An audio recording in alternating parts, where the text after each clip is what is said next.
c'est emblématique, il ne faut pas avoir peur de le dire, parce que c'est une race locale du Roussillon qui était sur le point de disparaître il y a 20 ans. Et on a connu un éleveur qui, lui, par passion, alors qu'il avait des bovins et des activités agricoles diversifiées, s'est pris d'amour pour cette chèvre parce qu'il était de ce village, il l'avait toujours vu chez les vieux. Et quand il a vu qu'elles allaient disparaître, il a gardé un troupeau de 200 chèvres. Et pendant 20 ans, il a été le seul à avoir la chèvre catalane. C'est même miraculeux que ce troupeau ait été maintenu, qu'il n'ait pas été décimé, qu'il n'y ait pas eu un croisement de plusieurs boucs avec d'autres races. Et il faisait des appels du pied aux autorités, aux chambres d'agriculture, mais personne ne le soutenait vraiment, il n'arrivait pas à convaincre. Et un responsable un chercheur en agronomie qui connaît bien les races en France m'avait dit, attention, il y a un truc chez toi intéressant, c'est la chèvre catalane. Bon, dans un premier temps, on n'a pas tout à fait réagi. Après, depuis 2 ans, quand je l'ai vu et qu'il m'a dit, mais alors, est-ce que vous avez fait quelque chose?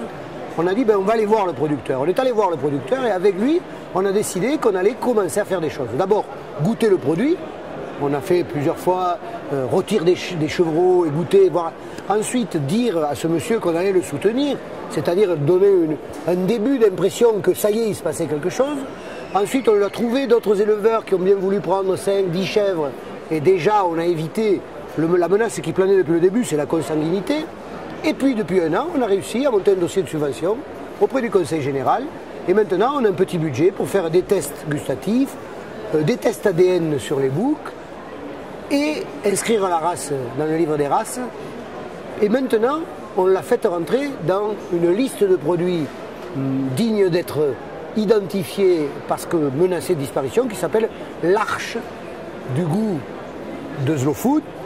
Et il y a 60 produits en France, dont la chèvre catalane. Voilà. Maintenant, on est en train de passer à l'étape nouvelle. Sa fille vient de s'installer pour faire des fromages. Elle est au salon.